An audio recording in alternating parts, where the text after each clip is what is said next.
Deus tem falado comigo que pouca coisa mudou do tempo de Abraão, de Noé, para cá. Aí você fala, bispo, mas como assim pouca coisa mudou? Pouca coisa no sentido de que as lutas continuam sendo lutas, dificuldades continuam sendo dificuldades, e decisões continuam sendo importantes para a gente chegar onde Deus quer. Esse dia eu estava conversando com um jovem desse testemunho hoje à tarde, e eu estava querendo explicar para ele que a vida passa, né? Quando a gente tem 18 anos, né, pastora Carla? A gente acha que a gente vai ficar eterno, né? Com 19, com 20. Mas quando a gente chega aos 43, Felipe, a gente descobre que tem uma história lá atrás que eu vou ter que revisitar e ver o que eu fiz com ela. Porque a vida vai passar, os anos vão passar. Daqui a 10 anos, eu vou ter 53 anos. E a única coisa que vai diferenciar o Paulo dos 43 para o Paulo dos 53 é mais cabelo branco, é mais barba branca, e é o que eu fiz nesses 10 anos. Mas se eu fizer algo muito bom nesses 10 anos, eu vou chegar nos 53 do mesmo jeito. E se eu não fizer nada, eu vou chegar nos 53 do mesmo jeito. O tempo é implacável. E durante o tempo, a gente precisa decidir estações, momentos, estágios, e que escolha fazer em cada estágio. A gente precisa distinguir o tempo de Deus, distinguir a voz de Deus, e isso que vai fazer com que a gente chegue mais longe ou menos longe. Isso que vai definir se a gente vai avançar e conquistar mais ou menos. E eu estou para te dizer que muitas vezes nós escolhemos mal e dificultamos a obra de Deus na nossa vida. Abra sua Bíblia no livro de Gênesis, capítulo 12.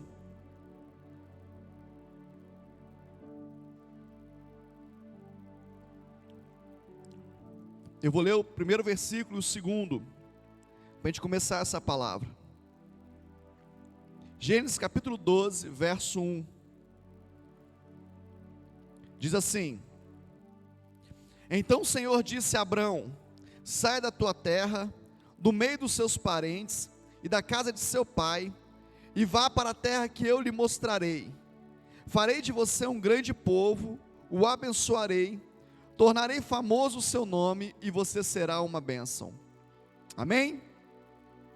Imagina que Deus estivesse dizendo isso para você hoje, no ápice das redes sociais, no ápice da internet.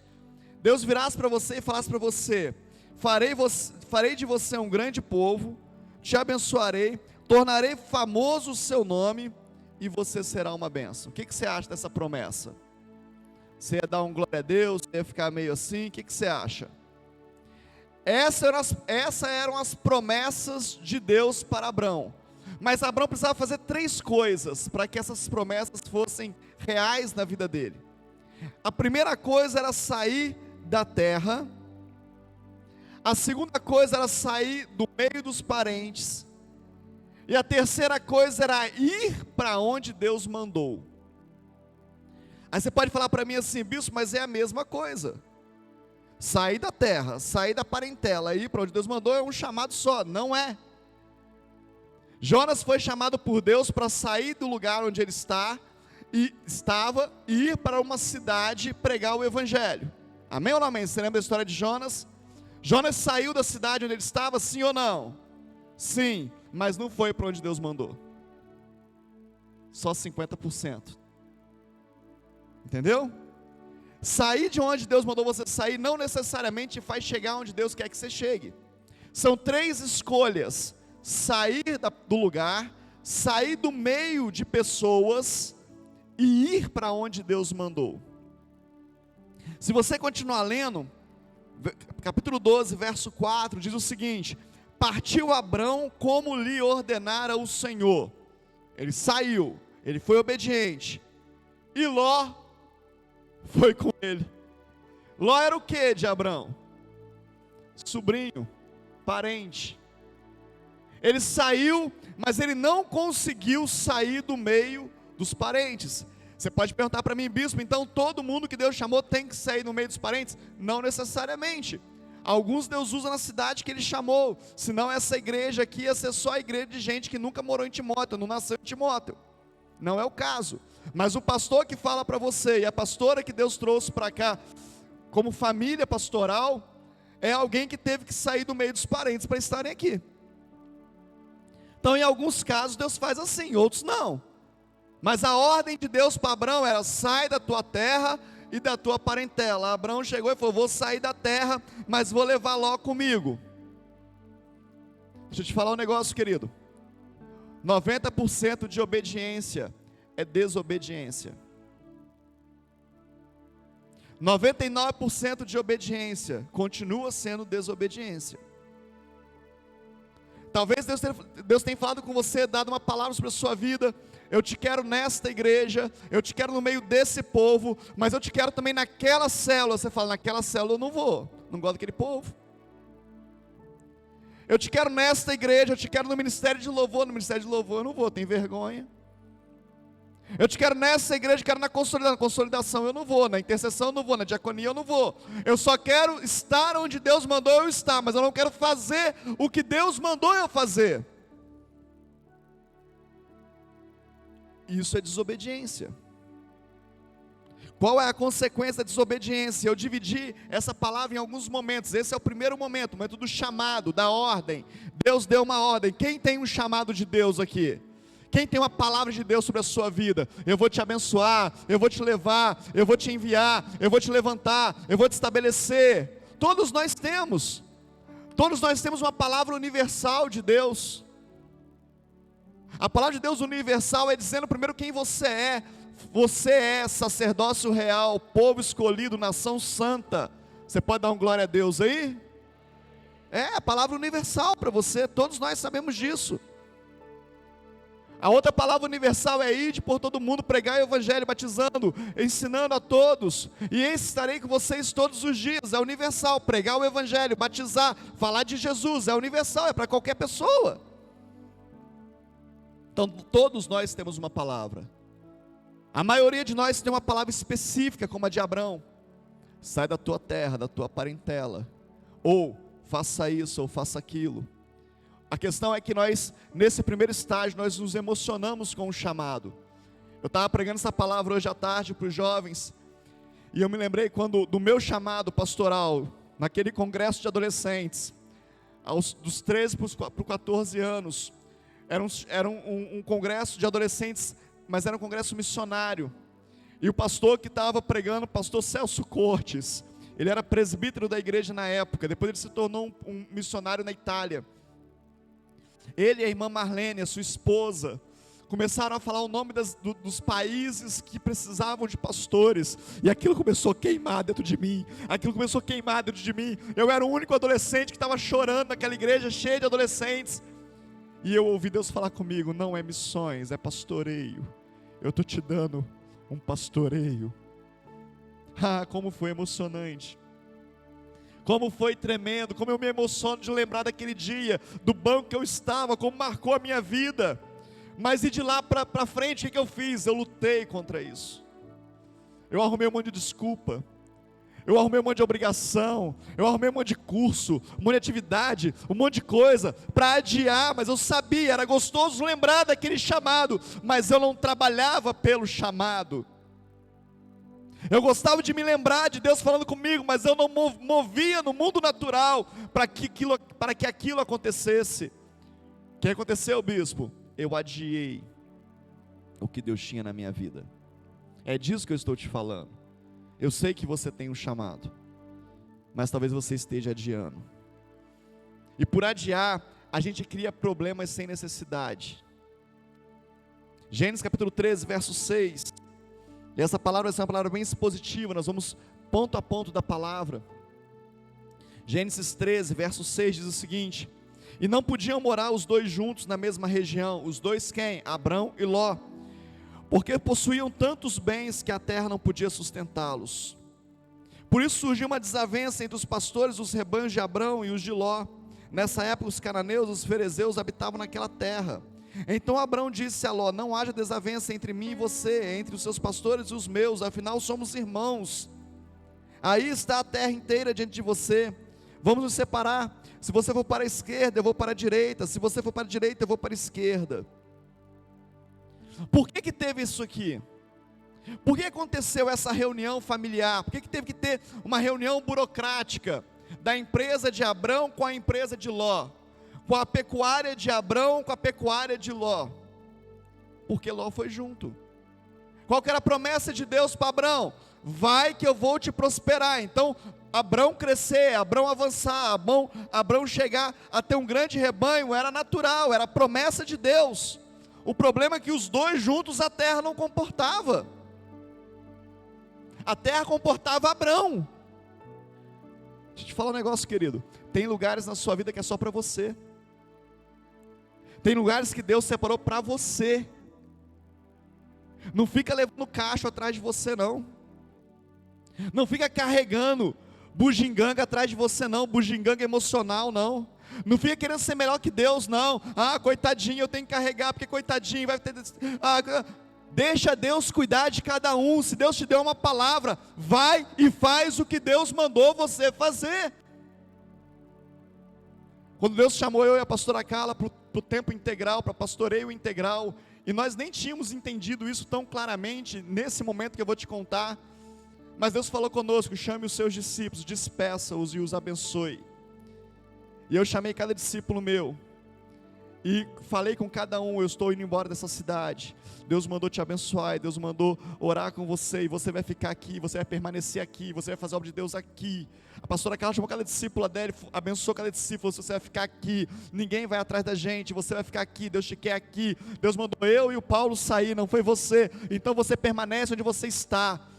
Foram todos uma bênção, todos cresceram, todos avançaram, todos continuaram, porque Deus não mandou carregar ninguém. Mas em alguns momentos, né, pastora Carla, a gente olhava assim para um e para outro e falava assim: como é que vai ser fulano? Como é que a fulana vai se resolver? Como é que ela vai fazer sem os nossos aconselhamentos? Porque a gente se acha muito bom, querido. A gente se acha muito indispensável. Deus levantou outro, fez com outro, e foi uma bênção. Porque tinha uma ordem de Deus. Obedeça 100% a ordem de Deus. E agora Abrão e Ló fazem uma reunião e falam: olha, vão dividir, vão resolver. Se você for estudar a história, você vai ver que Ló escolhe uma parte da terra, Abrão escolhe outra. E aí Ló vai para um lugar onde o pecado toma conta dessa região de uma forma muito forte. Agora Ló está no meio de um povo muito contaminado, muito pecador, um povo muito corrompido. E aí Deus visita Abraão e começa a falar com Abraão sobre os planos que ele tinha com Abraão. Quando o homem do Senhor está saindo da casa de Abraão, Deus pergunta assim: como que eu posso não contar para Abraão o que eu vou fazer? Olha aí na sua Bíblia, Gênesis capítulo 18, verso 17. Olha só que tremendo. Eu só queria dizer para você, antes da gente ler, que Deus tem muito compromisso com o que Ele fala com você. Deus tem compromisso com o que Ele liberou sobre a sua vida, sobre a minha vida. Gênesis 18, verso 17 fala assim: então o Senhor disse: esconderei de Abraão o que estou para fazer? Abraão será pai de uma nação grande e poderosa, e por meio dele todas as nações da terra serão abençoadas. Como que eu vou esconder isso? Disse-lhe, pois, o Senhor: as acusações contra Sodoma e Gomorra são tantas, e o seu pecado é tão grave, que descerei para ver se o que eles têm feito corresponde ao que têm ouvido, senão eu saberei. Deus está pasmo. Deus, se fosse na linguagem de hoje, Deus estava passado. Deus falou: não é possível que esse povo está fazendo isso tudo mesmo. Mas eu escolhi o meu servo Abraão para ser pai de uma grande nação, e agora o que está no meu coração é destruir um povo. Eu preciso contar isso para ele. Eu preciso dizer para ele que eu vou visitar esse povo, e que se o que eu estou ouvindo for verdade, eu vou destruir esse povo. É disso que Deus está falando. E aí, continuando aqui, Verso 23, Abraão aproximou-se dele e disse: exterminarás o justo com o ímpio? Respondeu o Senhor: se eu encontrar 50 justos em Sodoma, pouparei a cidade toda por amor a eles. Você pode dar um glória a Deus aí? Depois você vai entender. Então Abraão disse ainda: não te ires, Senhor, mas permite-me falar só mais uma vez. E se apenas 10 forem encontrados? Ele respondeu: por amor aos 10, não destruirei. Deixa eu fazer um parênteses aqui com você. Eu falei com você que a palavra de Deus diz que você é sacerdócio real, povo escolhido, nação santa. Então eu vou completar a palavra. Aonde você está não está pior porque você está lá. A empresa que você trabalha não piora porque você está lá.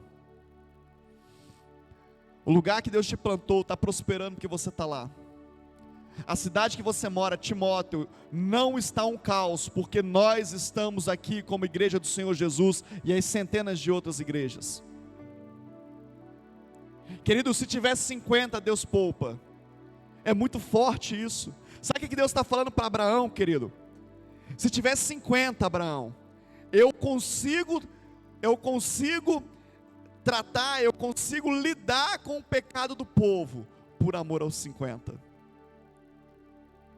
Por amor aos 50, Abraão, eu relevo, não relevo o pecado, mas eu relevo o que eu estou sentindo, o que eu estou sabendo, por amor a esses 50. E Abraão pergunta para ele: se for 10, ele fala: tá, pelos 10 também. Sabe, querido, a igreja do Senhor Jesus precisa se posicionar como agente do céu nessa terra. Nós precisamos nos posicionar como enviados de Deus para esse lugar, para a tua família, para a tua casa, para o teu trabalho, para a tua escola, para a tua rua, para o teu bairro, aonde quer que você esteja, seja um agente da glória de Deus.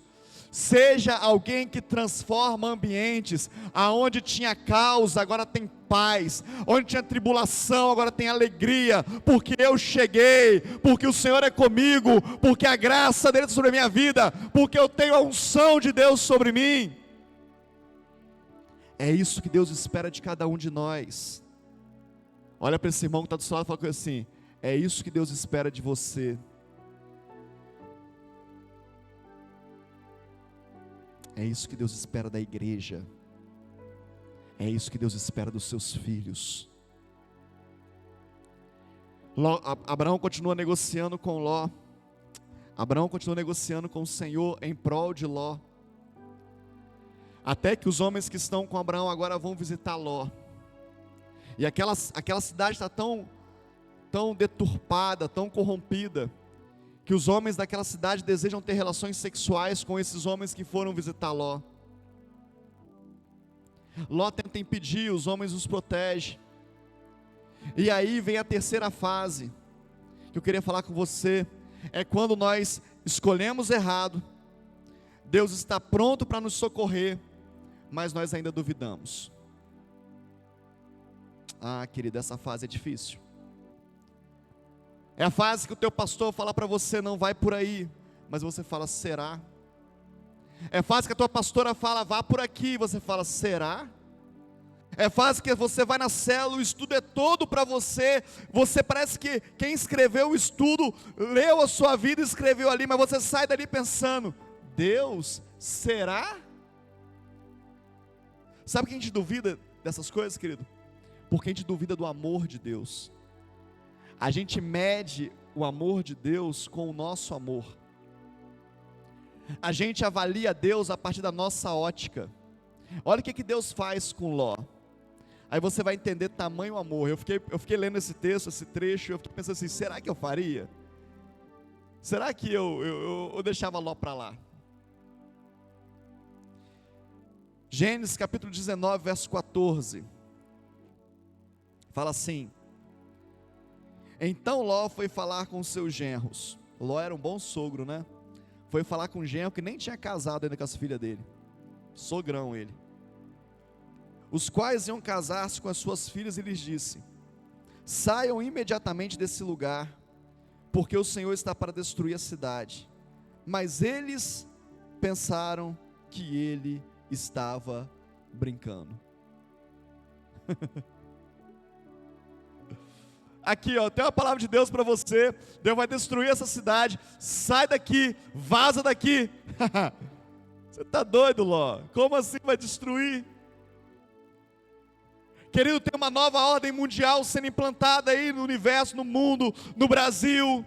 Tem uma política trabalhando em prol disso. Tem homens e mulheres levantados contra a família para levantar uma nova ordem mundial. O pastor está ficando doido. Que isso, pastor? Antes de ser bobo. Bobeira é essa? Querido, você tem que se posicionar, você tem que saber das coisas, você tem que estudar, você tem que saber politicamente das coisas, se informe, procura. Para com isso, pastor. Isso não vai acontecer, não. Está de bobeira. Queridos, o seu filho, a sua filha está sendo doutrinada na escola para se tornar um péssimo adulto. Para, pastor. Na escola é só ensino a escrever e a ler. Para com isso. Está brincando comigo. É assim, ó. Isso é mais antigo que andar para frente, querido.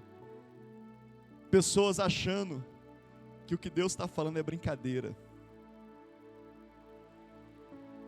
Pessoas achando que a palavra de Deus é brincadeira. Hoje, essa semana eu vi um repórter que eu até o considero muito, acho que é um bom repórter, e ele dizendo, é impossível a implantação da nova ordem mundial. Minha vontade foi de escrever para ele assim, vou te mandar uma Bíblia de presente para você ler, para você ver como é que é impossível. As pessoas não acreditam no que a palavra de Deus diz. Por isso, querido, que a gente parou de ler essa palavra. Por isso que a gente parou de estudar essa palavra. Porque a gente não acredita nessa palavra, como o genro de Ló não acreditaram na palavra de Deus. Tá brincando, né, Ló? Bobeira. Mas é pior do que isso. É pior do que isso. Verso 16. Ló fica hesitado. Ló hesita, Ló fica pensativo. E diz assim: tendo ele hesitado, os homens o agarraram pela mão, como também a mulher e as duas filhas, e o tiraram dali à força, e os deixaram fora da cidade, porque o Senhor teve misericórdia deles. Eu falei para você que eu ia mostrar para você a diferença do nosso amor para o amor de Deus. O amor de Deus te arranca de onde você está e te coloca para fora para poupar sua vida. O amor de Deus levanta pessoas corajosas sobre você para dizer as verdades que você precisa ouvir, para dizer para você, não está bom, está errado, não é essa vida que Deus tem para você. Mesmo que você fique com raiva, mesmo que você se aborreça, mesmo que você vá embora, mas o amor de Deus é tão grande, querido, que Ele não vai deixar você caído no lugar que você está. Sempre vai ter alguém a te empurrar. Sempre vai ter alguém falar, vamos meu filho, vamos, levanta aí. Embora muitas vezes a gente não vai entender que é Deus que está fazendo. Ló é colocado para fora da cidade. E diz o verso 26, mas a mulher de Ló olhou para trás e se transformou numa coluna de sal. Ló pede para Deus para ele ir para Zoar, uma cidade próxima, para que ele pudesse ser livre de toda aquela situação. Mas a mulher de Ló, andando rumo a Zoar, ela resolve dar uma olhadinha para trás.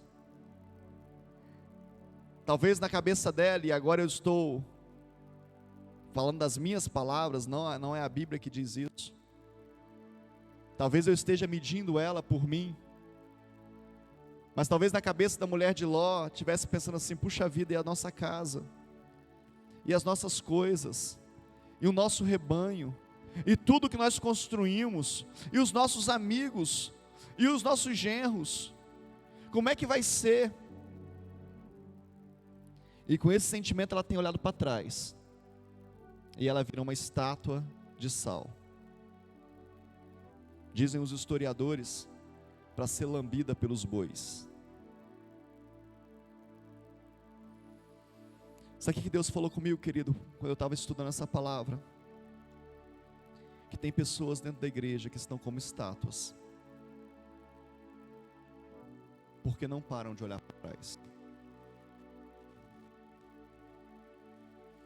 Tem pessoas no meio do povo de Deus que estão paralisadas, estátuas, porque a visão do passado está seduzindo ela.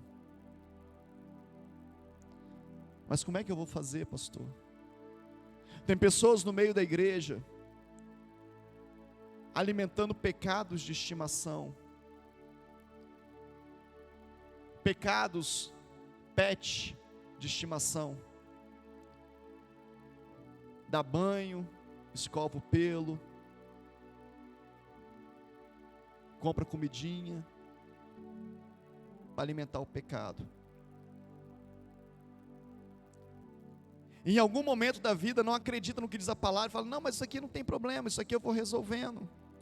E quando o pet do pecado começa a ficar muito dominante, ele se esconde atrás de alguma coisa e diz, está tudo bem, está tudo bem, estamos vivendo. Como é que você está, irmão? Estou vivendo, bispo, estou vivendo. Deixa eu te falar, querido, viver é coisa de ímpio. Jesus veio para te dar vida e vida em abundância. Jesus veio, Ele morreu na cruz, não foi à toa não, não foi brincadeira não, não foi balela não, querido, não foi fácil não. Nós estamos hoje compartilhando a Santa Ceia do Senhor de algo que Jesus sofreu na cruz.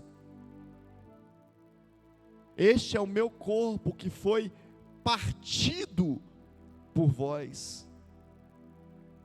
Esse é o meu sangue que foi derramado por vós. Não é brincadeira não, é sério. E aí você pode pensar assim, bispo, mas quem não peca? Jesus já disse isso lá atrás, não é novidade nenhuma essa pergunta, quem não tem pecado atire a primeira pedra. Não é uma palavra de acusação, é uma palavra de decisão. A mulher samaritana encontra com Jesus em pleno pecado, mas o amor de Cristo o encontrou, e ele começa a dialogar com ela, e ela está em pleno pecado, perguntando para ele aonde adorar. Olha que coisa mais louca. E ele fala, não importa se adorar aqui ou acolá, o importante é que você me adore em espírito e em verdade. Chame o teu esposo. Já tive alguns, mestre, e o que tem não é meu. Falaste a verdade. Eu vou te libertar nesse dia, desse negócio. A verdade liberta, querido. Bispo, você tem pecado? Eu não tenho uma vida pecaminosa, mas eu peco. Tem dias que são difíceis. Tem dias que a ira cresce. Tem dia que a murmuração vem à boca. Tem dia que você tem que lembrar que você é crente. Tem dias difíceis. Tem dia que a barriga dói mais do que o normal, que o calo aperta mais do que o natural. Tem dias difíceis. Mas eu não carrego o pecado de estimação. Eu os apresento ao Senhor e deixo eles na cruz. E mesmo assim, de vez em quando, eles querem fazer gracinha. E eu preciso dizer para eles, eu já te venci. Na cruz eu te venci. Sossega.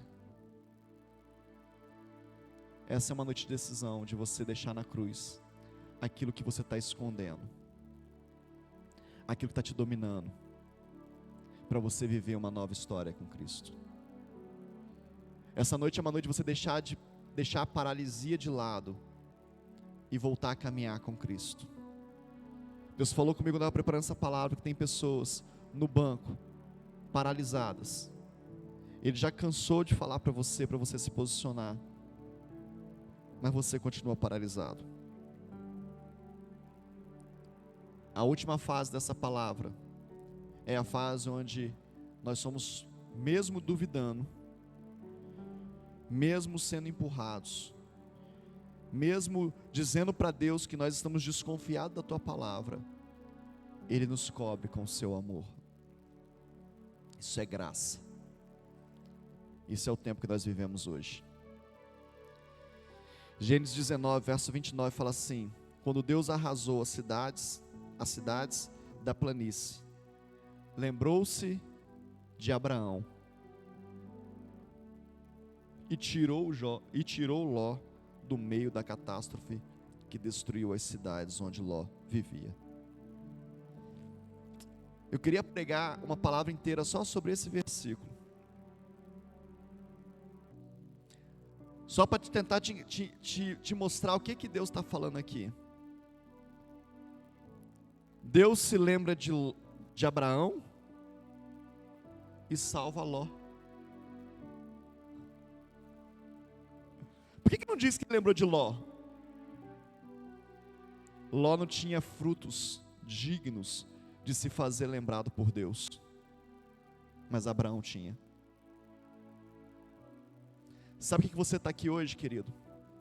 Porque alguém tem frutos diante de Deus, está orando pela tua vida, e Deus está se lembrando dele, e está te trazendo até aqui nesta noite. Sabe por que eu estou aqui? Sabe por que eu sou o pastor dessa igreja hoje? Porque um dia o meu pai me consagrou e disse: é do Senhor, eu te entrego ele. Não fui eu que pedi para ser pastor, mas o meu pai tinha frutos diante de Deus para dizer: eu posso consagrar alguém ao pastoreio. Sabe, querido? E tem gente que não acredita em cobertura espiritual, fala que cobertura espiritual é invenção do homem. Porque Deus se lembrou de Abraão, Deus salvou Ló.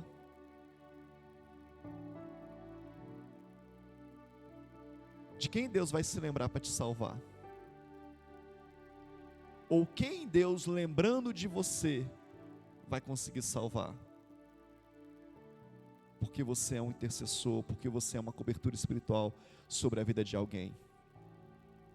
A palavra de Deus, em dezenas de versículos, vai dizer que os nossos filhos são abençoados por nós. Visitarei você e a sua geração, você e os seus descendentes. Cobertura, paternidade. Sabe o que Jesus fez quando esteve na terra? Um dos últimos momentos dele falando com o Pai antes de se entregar à cruz, ele disse: eu oro para que eles sejam um como eu sou contigo. Eu oro para que eles reproduzam o que aprenderam de mim, o que me viram fazendo. Cobertura espiritual.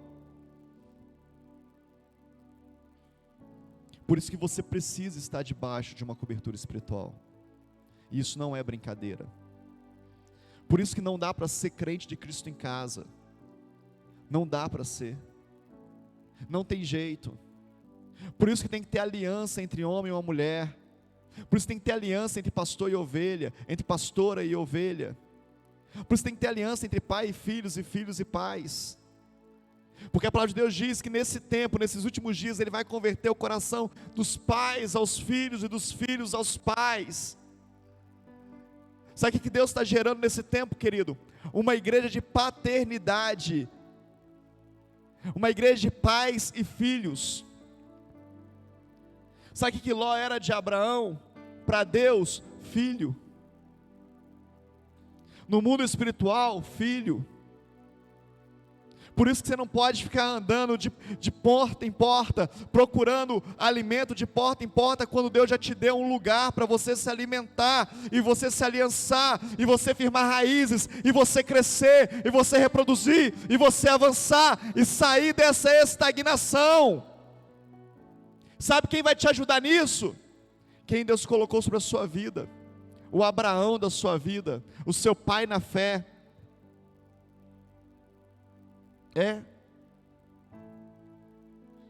Como a gente vê isso acontecendo, querido, em todo o tempo, e como a gente vê o contrário também. Eu comecei a estudar essa palavra porque eu e a pastora Carla, a gente atende no Espaço Vivo a semana toda. E toda semana eu entro na mesma questão. Eu atendo pessoas que eu falo, mas eu já disse isso para você. E ela fala, pois é. E por que você não fez? Eu não sei. E ela continua parada no mesmo lugar, sofrendo no mesmo lugar. E eu atendo pessoas e pergunto, e aí? Eu fiz. E aí? Deu certo, Deus me abençoou. Eu até descobri outra coisa, bispo. Porque nem tudo Deus vai te revelar, querido. Deus só quer que você coloque o pé, Ele coloca o chão. Ele quer que você saia do barco. Quem és? Jesus, sou Jesus. Então deixa eu ir ter contigo, vem. É isso que Jesus quer de cada um de nós, que nós confiemos na palavra dEle. Então vem. Pedro, como eu queria ser Pedro. Como eu queria estar naquele lugar. Como eu queria colocar o pé sobre a água e falar, não afunda. Como eu queria. Mas tem um mar do mundo aí fora que Ele está dizendo para mim, vem Paulo, vem, põe o pé aí, não vai afundar não, vem. Ele está dizendo para você, pode pôr o pé, eu estou contigo. Mas você precisa colocar o pé é teu, o pé não é dele. E ele já anda sobre as águas, querido. Andar sobre as águas para ele é mole. Ele não tem problema nenhum com isso. Quem tem é a gente. Você quer mudar a sua vida hoje? Você quer transformar, você quer mudar, dar uma guinada na sua vida hoje? Você quer sair desse lugar hoje, dizendo, eu vou mudar tudo. Eu vou caminhar onde Deus quer, onde o Senhor quer, Pai. Para onde o Senhor quer que eu vá? Como é que o Senhor quer que eu faça? É para sair que dia? É para ficar que dia? Como é que o Senhor quer, Deus? Temor, querido, é querer saber o que Deus quer e obedecer. Isso é temor a Deus. E a palavra de Deus fala que Ele revela a sua sabedoria para aqueles que o temem. Aleluia! Você quer a sabedoria de Deus? Queira temê-lo. Queira saber o que Ele quer da sua vida e obedeça-o. É assim que é.